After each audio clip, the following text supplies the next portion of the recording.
با سلام خدمت همه دوستان. امروز 19 خرداد ماه آموزش حل کردن کارتای ربات همستر رو براتون به اشتراک میذارم که پاداش 5 میلیون سکه رو به دنبال داره.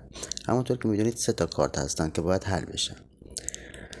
کارت اول توی گزینه تب مارکتس هست. تب مارکتس رو که زدیم گزینه دفی تو توکنز رو فعالش میکنیم، بعد خود به خود کارت اول فعال میشه.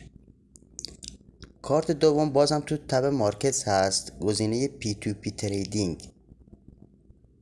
اینو باید فعال کنیم که احتمالا قفل هست. اگه قفل بود معمولا باید گزینه KYC که تو تب لگال هست، طبق این عکسی که الان براتون نشون میدم، KYC رو باید لولش رو به لول 7 برسونیم. لولش رو که به لول 7 رسوندین برمیگردین تو تب مارکتس و پی تو پی تریدینگ رو اونو هم فعالش میکنیم. دومین کارتتون هم فعال میشه.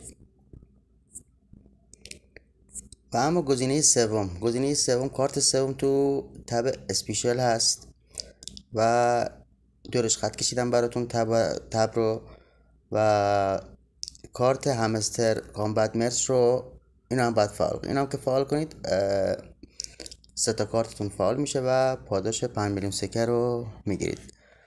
لطفا کانال ما رو سابسکرایب کنید، زنگوله رو بزنید. اگه مشکلی بود توی قسمت نظرات بفرمایید تا راهنمایی کنیم. ما هر روز سعی میکنیم که این کدها رو براتون بذاریم. خدا نگهدارتون.